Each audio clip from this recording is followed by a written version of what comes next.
한국직업방송 투데이 잡스 3.0 구독과 좋아요 부탁드립니다. 오고 가는 수다 속에 피어나는 인사이트 뉴스는 네모다. 오늘은 뉴스는 문화다 함께하겠습니다. 강남대학교 글로벌 문화학부의 강희종 교수님과 함께하겠습니다. 어서 오십시오. 네, 안녕하세요. 네, 제 59회 대종상 시상식이 있었는데 뭐 이변은 없었다. 뭐 그렇게 제목을 쓰셨더라고요. 예, 기자분들이. 이번에 콘크리트 유토피아가 아주 그냥 상을 휩쓸었어요. 근데 그 중에서 김서영 배우가 비닐하우스로 5번째 여우주연상을 수상을 했는데, 와, 이 한 작품에 한 배우가 이렇게 많은, 지금 5번째라면서요. 맞아요. 독립영화예술인상을 네. 포함해서. 네네. 그게 가능한가요? 요즘처럼 작품이 많을 때? 오히려 작년에도 생각해보면 헤어질 결심의 예. 탕웨이 배우가 정말 많은 상을 받았거든요. 좀 오히려 여배우들이 그 연기가 더 좀 활약을 하고 또 주목을 받는 게 아닌가라는 생각이 들기도 해요. 이게 한국 영화의 명암과 좀 같이 가는 측면도 없지 않아 있는데요. 네. 약간 대형 영화 프로젝트일수록 좀 안타깝게도 이렇게 남성 배우들 중심적인 영화들이 많이 있어요.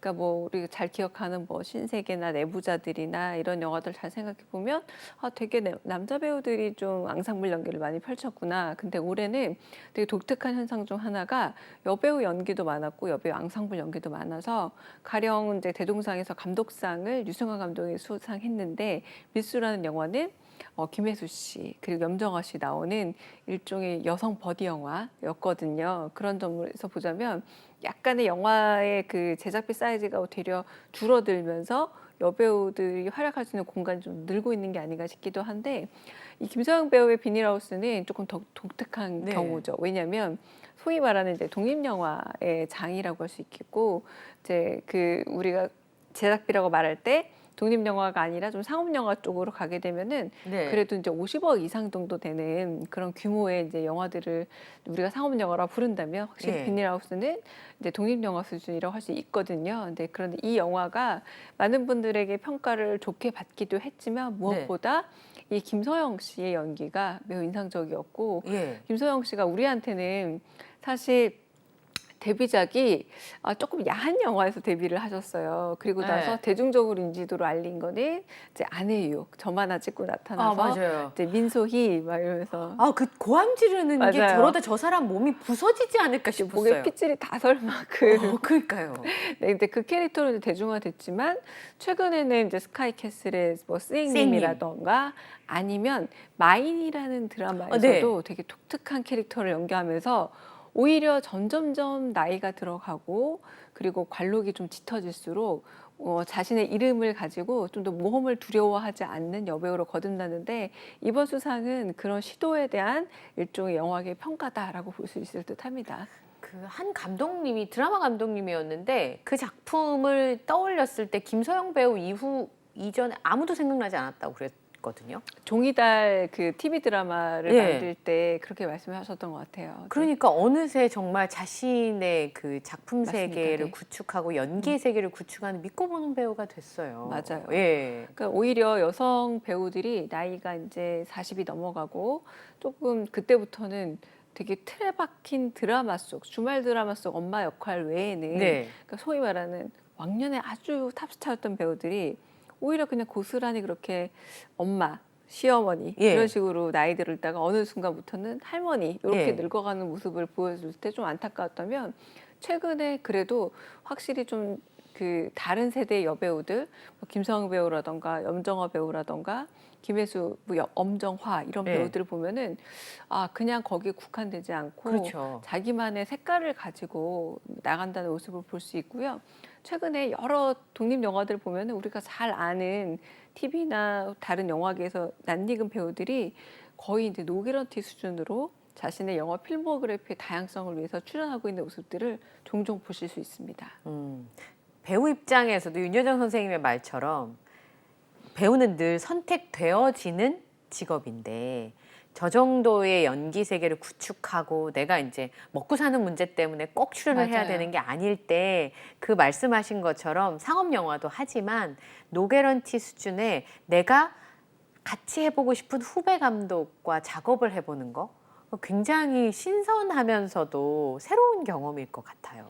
그러니까 그런 체험들이 오히려 점점 더 늘어나고 있는 게 가령 올해 송중기 씨가 네. 출연했던 화란이라는 영화만 하더라도 송중기 씨는 사실 데뷔하자마자 맞아요. 성균관 스캔들 이런 대형 인기 TV 드라마로 그냥 좀 꽃 같은 그런 꽃미남 배우로 바로 성장해서 좀 배우라기보다 스타가 돼버렸죠. 그 이후에 뭐 늘 그냥 승승장구 해왔고, 그런데 오히려 화란이라는 작품은 우리가 지금 말하고 있는 김서영 배우가 출연한 비닐하우스 같은 그런 영화였어요. 좀 작은 규모의 영화고, 시나리오 자체도 상당히 좀 어두운 세계를 다루고 있고, 그리고 한편으로는 감독의 데뷔작이기도 했는데, 그 영화를 출연한 이유는 전 단 하나라고 봤어요. 아, 내가 이제는 다른 영화적 세계를 내가 스스로 넓혀가야겠다라고 다짐한 거라고 봤는데, 김서영 배우는 그에 대한 일종의 보답 내지는 네. 응답도 받아서 좀 올해는 행복하지 않을까 생각이 들기도 예, 합니다. 얼마나 행복할까 싶어요. 근데 이제 연기하는 게 보통 일은 아니겠습니다만 아까 그 보니까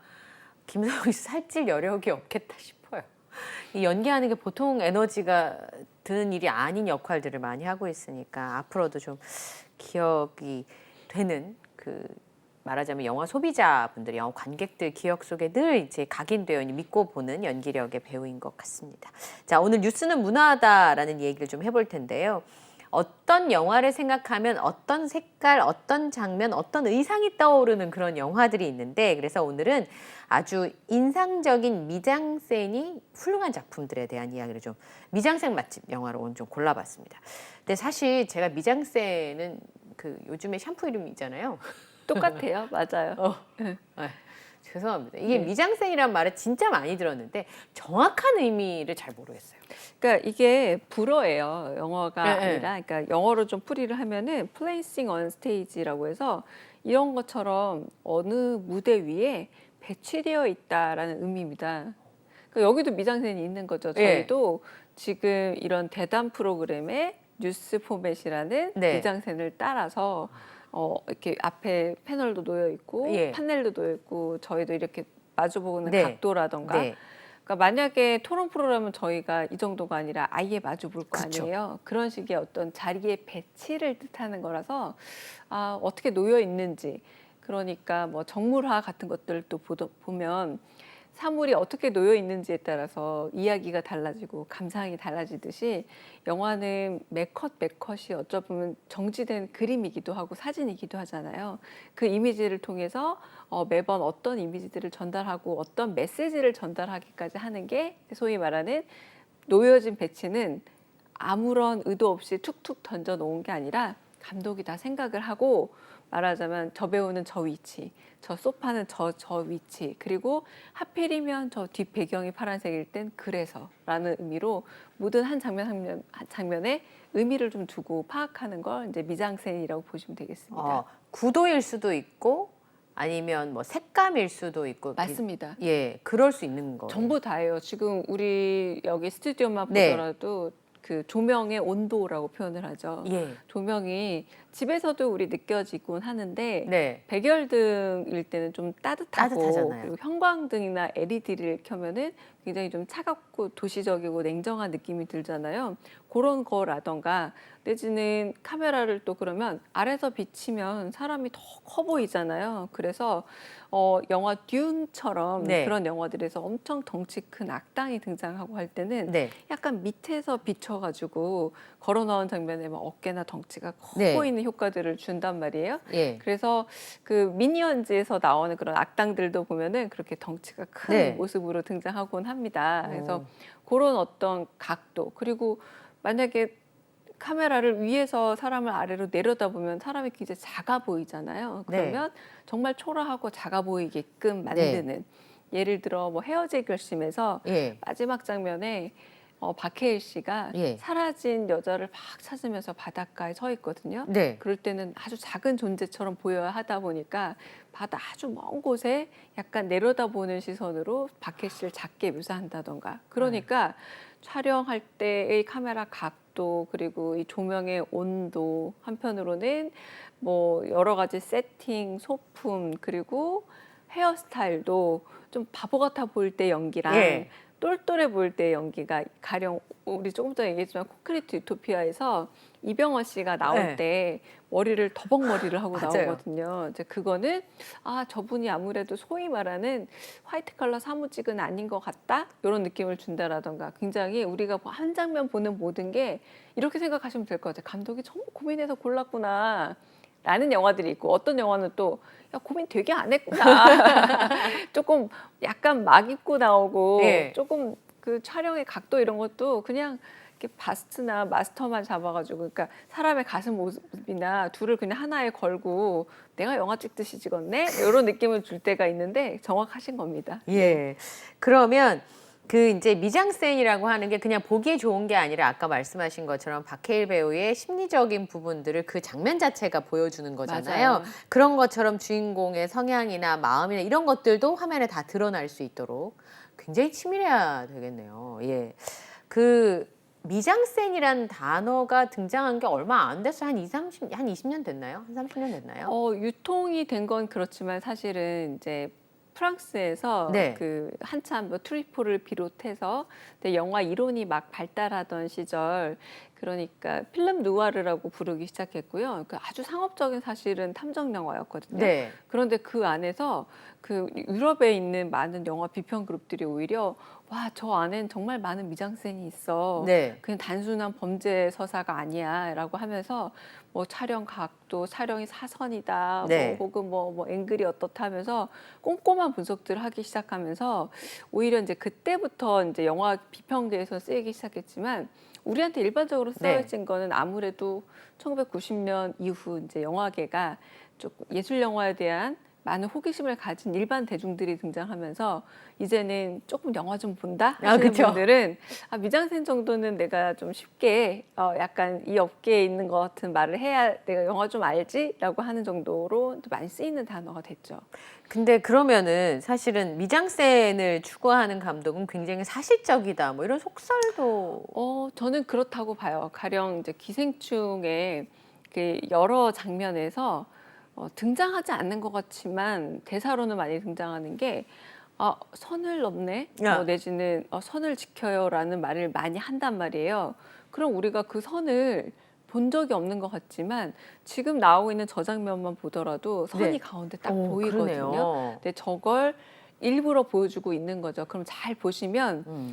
이 조여정 씨와 지금 이정은 씨는 네. 선 너머에 있는 겁니다. 선을 안 넘죠. 그래서 깨울 때도 어떻게 깨우냐면 손만 살짝 딱 박수를 치면서 선을 넘어갔다 와요. 근데 여기에 이제 최우식 군이 서 있는 곳은 저들의 공간을 보긴 하지만 네. 유리창 안쪽에 있죠. 네. 아예 사실 저 세계에 못 들어가지도 못한 선을 못 넘는 전도가 아니라 선이 보이는 거죠. 이 친구한테는. 그러니까 넘어가면 안 되는 거네요. 그렇죠. 선이 이 친구는 선을 넘을래야 일단은 유리벽에 가로막혀 있으니까. 네. 근데 요즘에 많은 계층 문제를 유리에 많이 비유하거든요. 저렇게 보여서 계단도 보이잖아요. 네. 금방 나가면 저 사람들에게 손이 닿을 것 같지만 사실 최우식 군 가정의 그 기정인의 가정은 저 정도 일테면 안정적인 직업을 가진 이정은 씨만도 못한 상황이었잖아요. 그렇잖아요. 그러니까 저 유리벽을 통과해 나가야 그나마 서로 대화할 수 있는 관계가 된다. 이런 복잡한 개념을 다 사실은 계산을 하고 봉준호 감독이 만들어 넣은 거니까 그 미장센을 굉장히 추구하는 감독들은 사실적인 감독이다라고 말할 수 있는 거죠. 왜냐하면 저런 식의 관계가 제가 설명을 드리면 말도 안 돼가 아니라 맞아 사실 그렇지. 그리고 결국은 마지막에는 이 두 가족이 싸우잖아요. 네. 그것도 맞아 그렇지라고 생각을 하는 거 있는 모습을 보면은 사실적이기 때문에 굉장히 미술적이고 아주 예술적인 장면이지만 공감을 하게 되는 거죠. 근데 이제 그 인테리어 하다가 예산 자꾸 늘어가면 이제 하나씩 빼야 되는 상황이 제가 분명히 요 정도 금액에서 시작했는데 하다 보면 자꾸 금액이 늘어가지고 어쩔 수 없이 내 머릿속에 생각한 거랑 예산이랑 타협하는 순간이 오거든요. 맞습니다. 네. 근데 영화는 뭐 어마어마한 금액이 들어가니까 맞아요. 예산 문제랑 이 미장센의 그 어딘가에 줄타기를 감독님들은 하셔야 되겠네요. 그래서 사극이 정말 어렵다는 겁니다. 그래서 우리 오징어 게임이 예. 세계적으로 흥행할 때 어떤 말이 가장 많이 떠돌았냐면 오징어 게임 한 시즌 다 만드는 돈으로 브리저튼 1회를 만들 수 있다. 그러니까 브리저튼 1회 만드는 돈밖에 그래요? 그게 240억 정도 드는데 그 정도 돈으로 오징어 게임 9편을 다 만든 거예요. 그러니까 그 말은 또 뭐냐면 브리저튼이 시대극이잖아요. 그러니까 의상비만 해도 의상비뿐만 아니라 일단 말도 몇 마리 많이 데려와야 되죠. 사람도 많잖아요. 마차도 가지고 와야 되죠. 그런데 그걸 허술하게 또 할 수 없기 때문에 고증을 해서 나름 만들어야 되고 가발 비용 있죠. 그리고 뭐 드레스, 뭐 옷 이런 것들이 그리고 어딘가 박물관에서 가져올 수는 없잖아요. 네. 다 만들어야 그 되니까. 시대에 맞게 고증해서 만들어야 되니까 사실 사극이야말로 이 무덤이란 표현을 쓰기도 해요. 네. 그래서 최근에는 그래도 뭐 글래디에이터나 이런 것들에서 대중이 등장하는 장면은 CG로 채워 넣고 있긴 합니다만 가까운 근접신이라던가 이런 것들은 그게 안 할 일이 되잖아요. 없거든요. 어떻게 불가능하니까. 근데 이 기생충만 하더라도 저 집의 대부분이 CG였잖아요. 네. 몰랐지만. 그리고 가령 수해 나는 장면이라던가 그 밑에 있는 그 집의 그런 구조 이런 것들도 많은 부분 CG에 의존할 수밖에 없는 게 머릿속에 있는 걸 전부 다 구현해 내기는 일일이 그게 다 소품을 배치한다라는 게 쉽지 않기 때문에 CG의 덕을 빌어줄 CG 비용도 사실 만만치 않아서 최근엔 또 CG를 줄여야 제작비가 준다라고 그래요? 표현하기도 합니다. 네. 오, 자 그러면 미장센이 돋보이는 영화들 얘기를 해보겠습니다. 박찬욱 감독의 영화는 진짜 이 보면 느낌이 있는 것 같아요. 그러니까 아가씨 같은 경우도 그 일본풍과 서양풍이 교묘하게 섞인 그런 느낌? 그렇죠. 한 장면 한 장면을 따로 떼어놔서 그냥 지금 보는 이 장면도 네. 액자로 걸어놔도 되지 않을까라는. 그래서 특히 박찬욱 감독의 별명이 예. 과잉의 감독이거든요. 익세스, 너무 과하다. 지금도 보면 엄청나게 많은 물품으로 그러니까요. 그 이미지를 연출하고 그러면 제가 만약에 스스로 인테리어를 한다면 저렇게 많은 장신구가 있는 방이라면 벽지라도 단색을 붙일 것 같은데 그니까요. 벽지조차 굉장히 화려하거든요. 예. 그런데 박찬욱 감독 영화를 보면 벽지 보는 재미가 좀 있어요. 오. 올드보이 때도 보면 네, 네. 굉장히 복잡한 사방무늬 패턴의 네. 보라색 예. 그리고 감옥 방조차도 브라운 색깔의 사방무늬 패턴이 막 놓여 있거든요. 근데 헤어질 교수님도 잘 생각해 보시면 설애의 집이 약간 파도 모양으로 된 아주 복잡한 문양의 벽지를 갖고 있어요. 그래서 벽지만 뭐 이렇게 쫙 모든 영화에 박찬욱 감독 영화의 벽지만 보더라도 하나의 스토리텔링이 그러니까. 완성된다라는 생각이 들 정도고 박쥐도 생각해 보시면 예. 아마 박쥐하고 이 아가씨 영화 비교해 보시면 조명의 색온도가 매우 다른 영화다라는 게 와닿으실 것 같아요. 박쥐는 딱 생각하면 푸른색, 예. 뭔가 푸르딩딩한 색이 영화 그죠. 전반에 깔려 있었잖아요. 네. 그런데 아가씨는 아무리 이 내용이 처음엔 조금 약간 보기 힘든 장면들이 있음에도 불구하고 전반적으로 앤틱 가구가 주는 조금의 따뜻함이 그렇죠. 배치되어 있거든요. 네. 그리고 이 경성시대 이런 거 약간 따뜻하잖아요. 되게 예. 앤틱 가구. 그리고 그렇죠. 저도 가끔 여기서 가깝긴 하지만 저쪽 그 이렇게 정동길에 가보면 저런 방식으로 꾸며진 옛날 카페들이 있어요. 근데 그 느낌을 굉장히 고스란히 살려냈다고도 할 수 있겠고 예. 많은 감독들이 경성시대를 재현하고 싶어 하는 욕심을 내는 게 우리나라의 이제 서구식 복식이 처음 들어와서 오히려 아주 격식을 갖춘 옷을 입고 다니던 시절이기도 하잖아요. 맞아요. 그러니까 되려. 어쨌든 멋있잖아요. 맞습니다. 뭐 턱시도를 비롯해서 저런 드레스 같은 것들을 되려 약간 한국식으로 개량해서 네. 입고 다니던 시절이기 때문에 저 시절에 대한 어떤 추구들이 있긴 하기도 하는데요. 이 아가씨 같은 경우는 특히 아주 부잣집에서 살고 있는 소위 말하는 상류층 여성의 경성시대 삶을 보여주다 보니 이렇게 실내 인테리어를 보는 재미도 있지만 저는 그 문소리 씨가 맡았던 이모 캐릭터 있잖아요. 네. 그 이모 캐릭터가 아주 커다란 나무에서 약간 극단적 선택을 하는 장면 같은 것들 무섭다기보다 굉장히 그로테스크하게 그렇죠. 아름답게 예. 묘사해낸 장면들도 보면은 박찬욱 감독은 매 순간 하나하나를 진짜 따로따로 떼놔도 되는 어떤 예술품을 만드는데 매진하고 있다는 생각이 들어요. 그리고 심지어 그 책을 읽어주는 장면이랄지 무대 연출도 영화 속의 또 다른 무대인데 그 연출도 거의 영화 한 편처럼 만들어 놓는다거나 그리고 비밀 서고도 진짜 서고 하나를 제대로 뚝딱 만들어낸 느낌이 들거든요. 네. 그러니까 이게 반지의 제왕이나 해리포터 같은 SF가 아님에도 불구하고 그렇죠.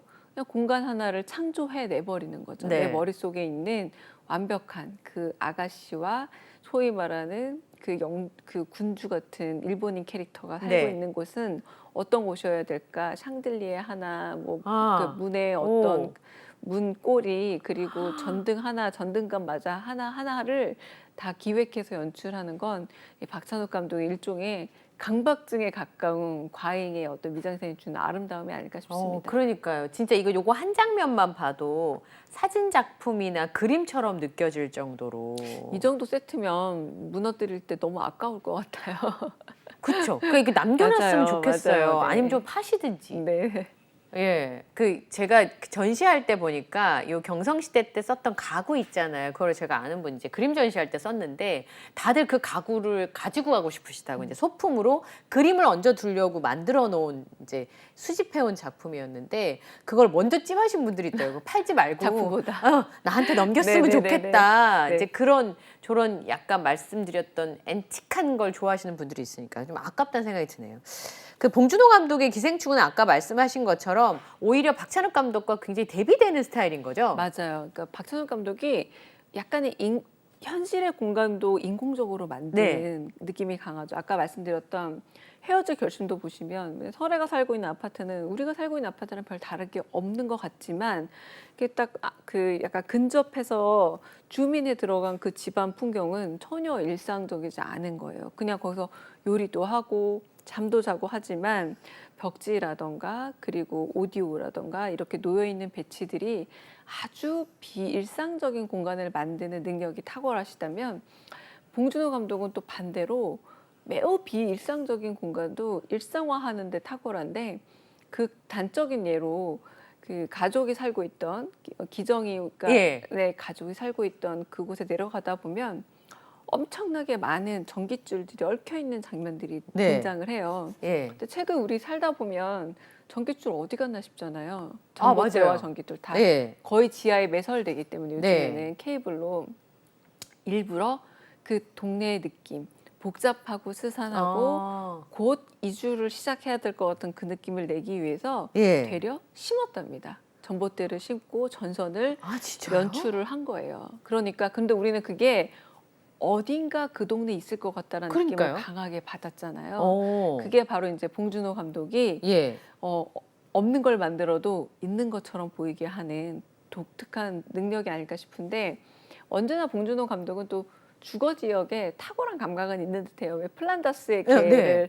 보더라도 그 일종의 복도형 아파트에서 맞아요. 일어나는 예. 일들인데 건너편에서 보면 일종의 추격극이 무슨 게임처럼 이렇게 미로 이렇게 위에서 맞아요. 본 것처럼 그렇죠. 게임처럼 이렇게 두 사람이 왔다 갔다 하는 모습을 보여준다라거나 저도 지금도 굉장히 인상적인 게 뭐냐면 영화 괴물에서 동작대교 아래에 서 있는 송강호 씨가 괴물을 마주하면서 다리를 바라보는 장면이었는데 야 내가 저 다리를 몇 번이나 지나갔지?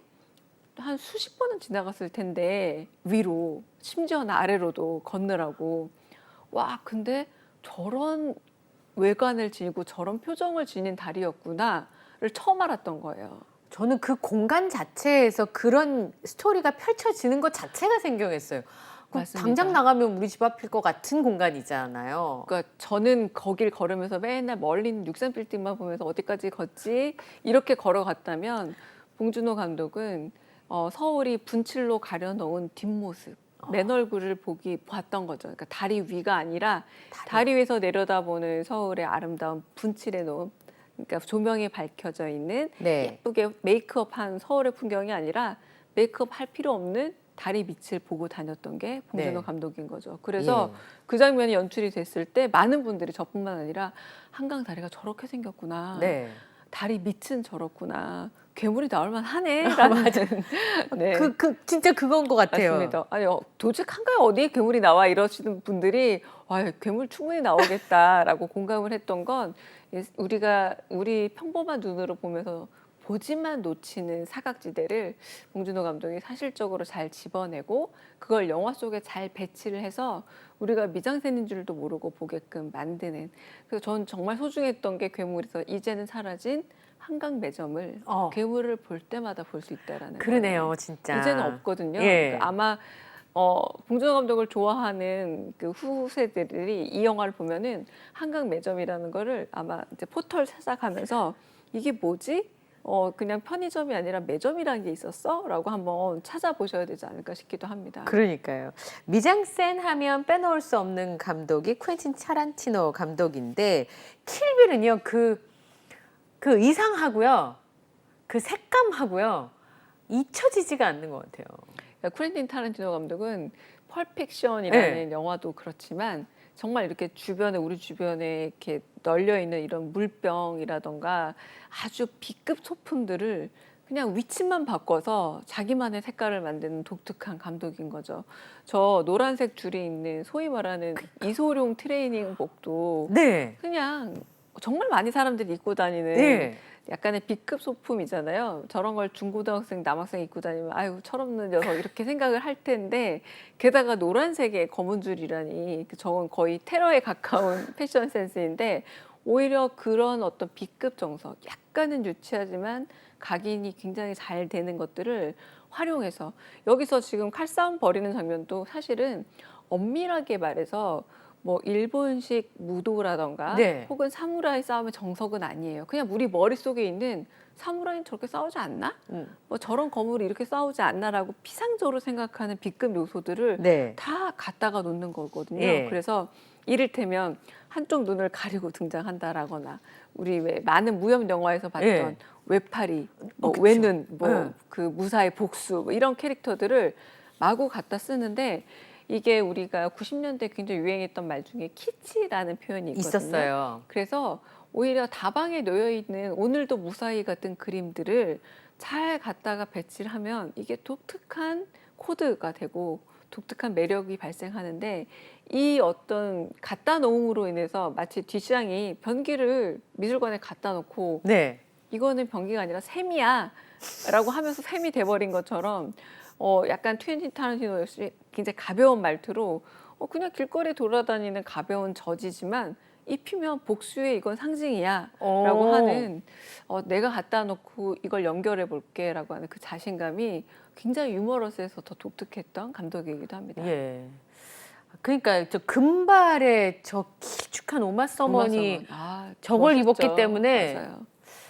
복수할 땐 저런 걸 입어야 되나라는 생각을. 그래서 한동안 정말 네. 또 복수하면은 그러니까요. 무조건 저렇게 노란색 그 트레이닝복 입고 트레이닝복을. 나와서 네. 따라하기도 했었죠. 네. 맞아요. 근데 이제 그림 자체가 그랜드 부다페스트 호텔 같은 경우는 그 주는 압도적인 시각적인 효과가 있는 것 같아요. 이 영화 같은 경우는 생각보다 아주 꼼꼼하게 만든 미장센들이 많이 들어가 있는데요. 처음에 영화가 시작될 때는 네. 이렇게 좀 와이드라고 하죠. 약간 네. 가로가 긴 듯한 이런 이렇게 배율로 시작하고 있는데 영화가 조금 이야기가 진중한 이야기로 시작이 되면 그 소년이 책을 펼치면서 시작을 하잖아요. 이제 그러면서 요거는 책 속에 들어가는 영화적 이야기다라고 하면서 좀 과거의 시네마스코프 그 배율로 바뀌게 되는 장면이 딱 연출이 돼요. 약간 옆에 띠가 생기는 느낌이거든요. 그래서 이런 것들이 뭐냐면 좀 더 고전적인 느낌을 주면서 사람들에게 몰입감을 높이는 시도이기도 합니다. 그러니까 사람들은 잘 모르죠. 이게 얼마나 화면 배율이 바뀌는지 이런 걸 모름에도 불구하고 그런 영화적인 촬영의 시도도 굉장히 많은 작품이기도 하고요. 예. 그리고 지금 이런 것처럼 약간 그랜드 부다페스트 느낌의 색바른 느낌의 사진 찍기 이런 것들을 사람들이 연습을 하더라고요. 약간의 이게 책 속으로 들어가는 것조차도 시간이 좀 과거의 얘기입니다. 이거는 예. 전설 같은 동화 그렇죠. 같은 얘기입니다라는 느낌을 주듯이 이 화면 색감 전체가 동화적이고 판타지적인 느낌을 주기 위해서 조금은 좀 색이 바랜 듯한 그리고 이 핑크나 이 약간의 그 블루도 조금은 바랜 듯한 핑크나 그쵸. 블루를 많이 쓰고 있거든요. 그래서 여러 가지로 이 이야기의 톤앤 매너와 전반적인 동화적인 색깔. 하지만 이야기는 되게 잔혹한 얘기, 살인 사건이 벌어지고 어쨌든 범인을 찾는 얘기거든요. 그런데 그 얘기들을 이 정말 미장센으로 아름답게 풀어낸 작품으로 많은 분들이 네. 지금도 컴퓨터 그 초기 화면으로 많이 네, 해놓고 있는 맞아요. 장면이기도 하죠. 그러니까 저게 이야기의 색깔과 영화의 화면이 주는 색감이 너무 다르니까 맞습니다. 오히려 네. 압도적이거나 충격적으로 느껴지는 것 같아요. 그 색감만 보면 사실 저기 마비가 등장을 해야 될 것 같고 어린이 영화일 것 같고 그런 색감인데 말씀하신 것처럼 그려내는 서사는 그 굉장히 미스테리한 내용이니까 오히려 맞습니다. 네. 충격적으로 시각적으로 남는 것 같아요. 그렇게 충격적인 이런 이야기들을 다루고 있음에도 불구하고 이 영화들 많은 분들이 이제 이미지로 많이 네. 기억을 하고 있고 그래서 이 부다페스트 호텔이라는 그냥 가상의 공간을 예. 모두 한 번씩 가보고 싶어지고 그리고 저 소년과 소녀의 예. 되게 풋풋한 사랑 이야기 때문에 마치 이제 팀 버튼 영화 네, 초기 네. 영화에서 어찌 보자면 잔혹한 이야기일 수도 있지만 동화적으로 아름다운 세계를 네. 봤다면 이 그라드 부다페스트 역시 되게 독특한 시도로 약간의 평면적이에요. 또 이 영화들이 대부분 영화들이 굉장히 과도하게 3D라던가 뭐 4D까지 가면서 여러 감각을 통해서 좀 공감각적이고 입체적인 어떤 느낌을 강조하고 있는 게 최근 영화의 흐름이라면 오히려 거꾸로 가고 있는 거죠. 훨씬 더 평면적인 게 사람의 상상력을 어떻게 자극할 수 있는가. 그래서 이게 영리한 감독이라고도 할 수 있겠습니다. 그래서 지금 말씀하신 것처럼 웨스 앤더슨 감독 작품이구나 싶은 작품들 맞습니다. 보면 알 수 있는 거죠. 그 생각보다 그러니까 1920년대의 에드워드 호퍼나 이런 네. 그림들처럼 아주 평면적이고 예. 한편으로는 좀 회화적이다라는 생각이 들 정도죠. 그런데 그 안에 들어가 있는 이야기들을 들어보면 굉장히 복잡다단한 삶의 이야기들이거든요. 그럼에도 불구하고 오히려 아주 편한 톤으로 평면적으로 전달하다 보니까 두고두고 좀 생각이 나는 그런 네. 약간의 서사가 강조된 영화를 이미지로 보여주는 그런 모습이 있습니다.